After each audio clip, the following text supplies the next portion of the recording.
this is already take 2 of this. Normally I just do 1 take of my videos, and yeah, I couldn't keep my kids were going nuts. So summertime. This I probably need a better format. I know I could have some sort of split screen thing going where you can see Pro Tools usually. This one has to be in Logic. But Pro Tools usually, and I could have direct audio, but I don't know. I'm not one to put that much effort. If I have to put editing effort into things, I'm not going to do them. So unless it's something I'm gung ho about. So if you have some suggestions about what I should change about this format and an easy way to do it, then let me know, and maybe I'll do it. So, but just like with the Since I'm Invisible series, I feel like it took me a few episodes to sort of settle into what the series was. I figure that's probably going to happen in this case. So I'm starting with the first track from the first album, The Sound of Cutting Ties, just because it's an ambient piece. There's, I think, inherently less to talk about. Before I do that, some of you I know are into the Besnard Lakes, and maybe are into some other Montreal indie rock stuff. I was talking to Jace from the Besnard Lakes about maybe if you guys wanted to ask questions about any of the stuff that he's been involved on, so any of his production work, which is a lot. I mean, tons of the Montreal indie rock stuff goes through him. Soons, Suuns. If you haven't checked them out, man, geez, they're awesome. They're like a band called Clinic, but cooler. They're super cool. Soons, Wolf Parade, all the Spencer Krug stuff, I think. Moonface, what else? All kinds of stuff. Obviously, all the Besnard Lake stuff. I think Bar Brothers, maybe. Anyway, look up his resume. If you have any questions for him, we were talking about maybe doing an interview thing in September. So start amassing questions in the comments. Anything you want to ask him. Or if you got some idea for how we could do a live thing or whatever, if y'all would rather do it that way, that'd be fine. But otherwise, just ask your questions. I am always open to you. It's just so painfully obvious I'm new to the internet or something. I don't know how to do stuff, and am dissuaded from making these things look flawless and stuff. But if you have real obvious ideas of something I should be doing differently, please say it. I'm really looking more like my dad every day, I think. So, this angle really shows off my gray and the fact that I'll be dead soon. So, we should get going. Sound of Cutting Ties. Here it's called Tales. Most of the songs have these, probably you guys can relate to this. Most of the songs have these code names.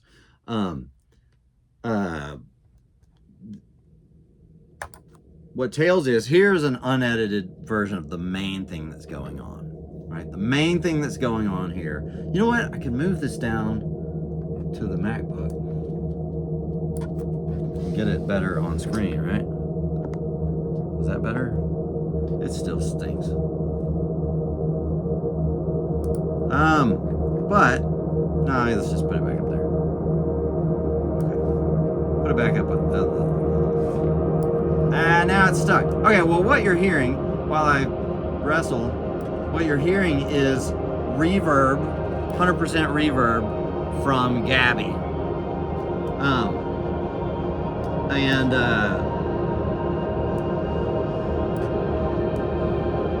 Now I can't get it up there. I don't know why. Oh, you know what? Maybe, well, anyway, oh, there we go. Reverb from Gabby. Piece of crap. Look at so that's pretty boring sounding, right? There is an interesting, in the first chorus of Gabby, there is is this kind of cooler? Me up close. You see in my nose? That shouldn't be a part of this format. Anyway, I've never enjoyed ambient tracks from like anybody, except with two exceptions. And one of the couple of things, maybe three things that drew me to Jace to begin with to work on this album, was the fact that he had made an ambient track that I actually really loved. It was the first one I ever thought, man, this is so cool. And it's the first track on the Besner Lakes or the Roaring Night, and it's incredibly colorful, and I actually listen to it, and usually ambient tracks I just skip right over.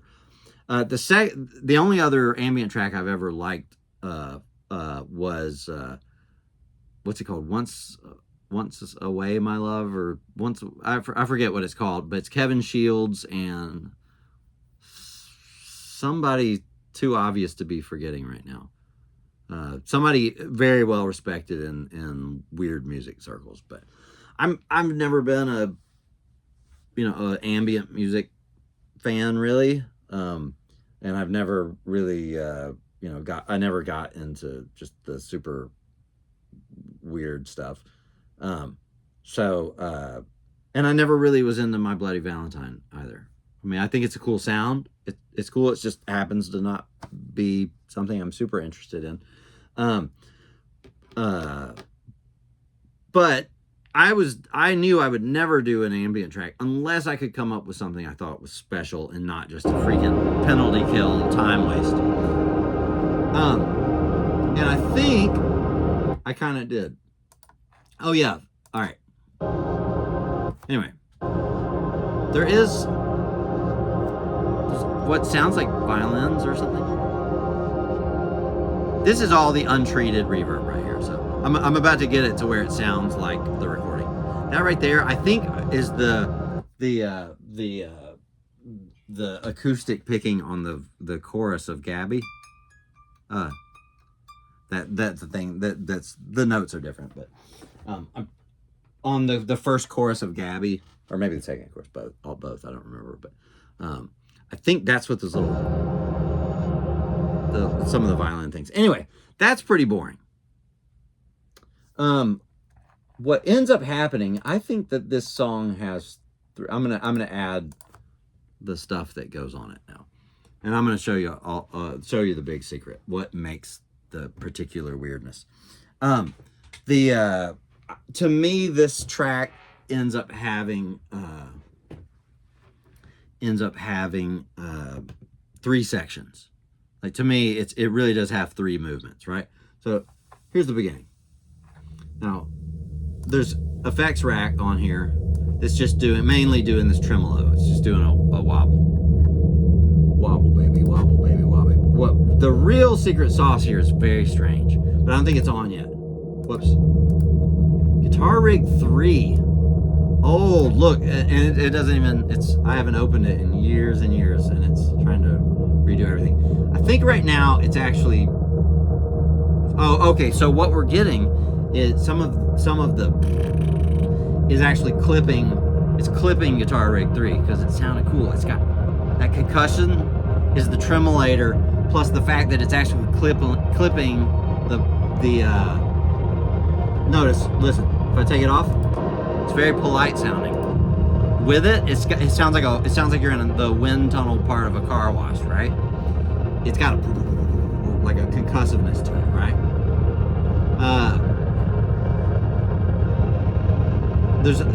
I hope this gets done here, because what's going to happen later is this is going to come in. I'll show you in a little bit.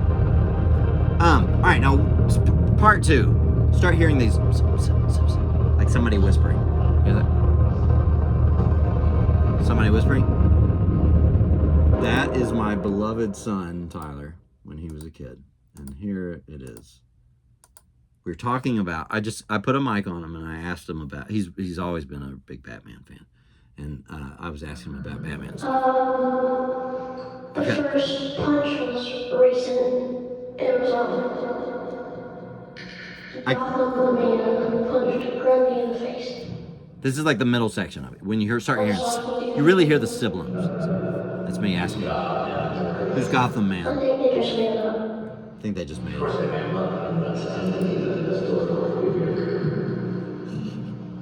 I've never heard of them. Gotham Man. It's pretty. Susan. Oh, you ought to really look at him and just kind of roll their eyes, think how uncreative he is. Probably. Captain, save your life. Captain Yeah. Save Your Life.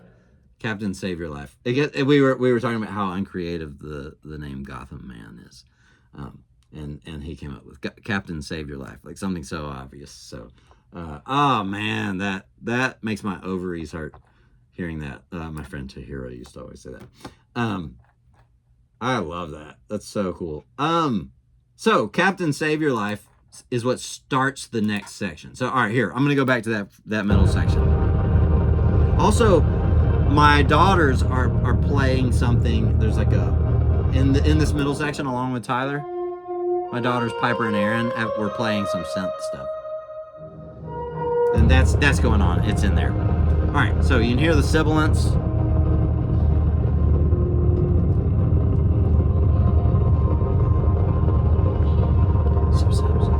It's pretty low.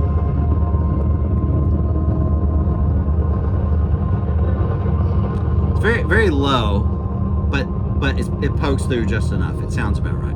So that's section 2 in my estimation. Captain Save Your Life was right here. Captain Save Your Life. Now here's section 3. What's happened here is I've got a formant that's come on. It's on the entire mix, and it's going.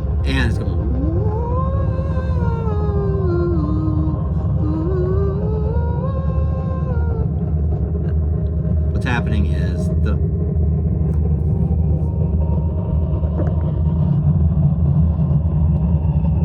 size.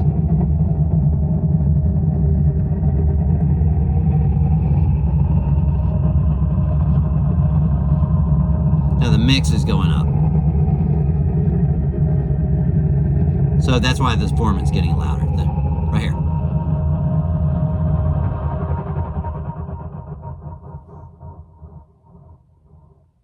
And that's the sound of cutting ties. Now, it's no coincidence because I obsessed over it. Thanks to And the Glass-Handed Kites by Mew. One of my goals on this album was for every song. Now, I didn't end up doing every song like this, but at least the first bunch of songs, they go right. The idea is that they share some theme. They pass off something. If you don't know that album, you really should know that album. It's brilliant. All right, so here's in my Spotify. So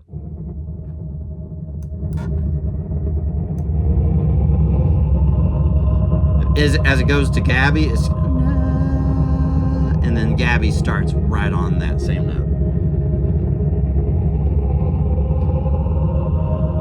Sound of Cutting Ties ending. Track 2. Right? And look. And we can do Gabby next time. But that's the idea. Sound of Cutting Ties, the title is it's kind of a double entendre. Gabby is about cutting ties with someone. And the sound of cutting ties is it is a reference to that, to what Gabby is about, but it's also about especially at the time, there's I think a good piece of advice maybe at the end of this story, but so since basically the 2001 2002 whatever, I've just been I've been a full-time sideman. I'm with varying numbers of varying percentages of lesson teaching over the years, and now the lessons I don't do that many of them anymore, but mainly my career as a sideman, at the time at least, I was so disturbed is the right word, and it indicates an immaturity in me, by the fact that my career was just that when I really wanted it to do. Oh, here's a story. If any of you know the band Midlake. So I went to school with the Midlake guys at the University of North Texas. And one of them, Eric Nicholson, is really old friend of mine, and Eric. Back in 2006, 2007, he brought over the video for their song "Head Home."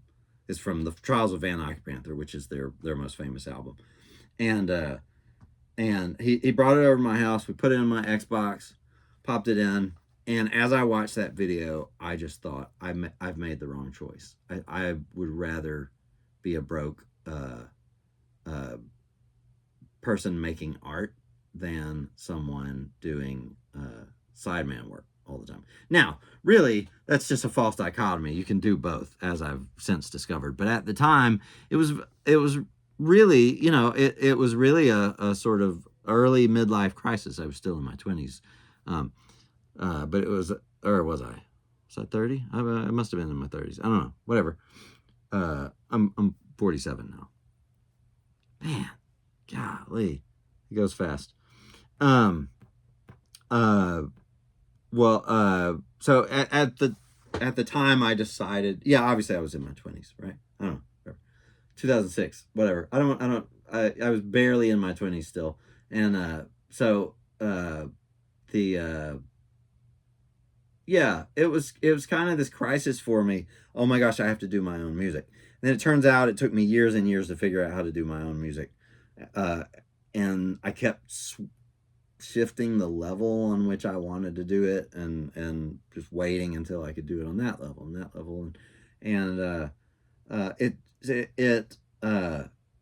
so the Sound of Cutting Ties is, at the time I did mean that title as I'm no longer a sideman. Now I just do Fantastic Boom. Since then, I've become more mature about it. Since then, I realized, look, everybody's got day jobs. And my day job just happens to be a blast, I mean, it's not like I want to play Don't Stop Believin' on Saturday nights, or it's not like I want to play whatever during the week. But I get to play with ridiculous musicians, like ridiculous, and even the cover gigs. It's like the cover gigs I'm on. The other musicians are all out there doing really high art, and it's nothing whatsoever to complain about. So I have since become more mature and not such an idiot. So now I wish the story weren't that the Sound of Cutting Ties were something so immature. But I will say the lesson, one of the very freeing things. See, maybe this whole series turns into an after school special. And I have some, I really learned a lot today. The South Park moment.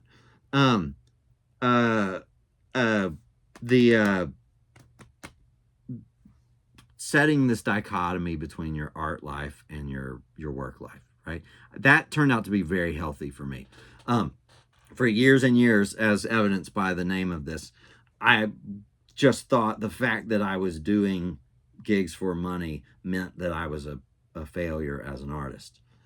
And really starting to make that dichotomy of, no, I do these gigs for money, and I do this for art, and my art doesn't have to make money, and the gigs I do for money don't have to be art, which, by the way, they're surprisingly art.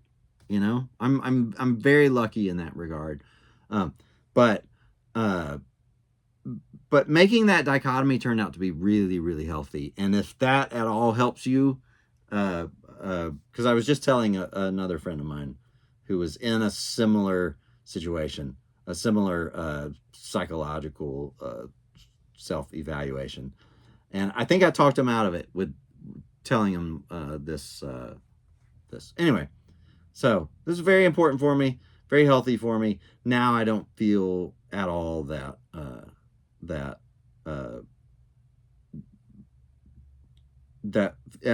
feeling of failure. You know what I mean? So anyway, that's the Sound of Cutting Ties.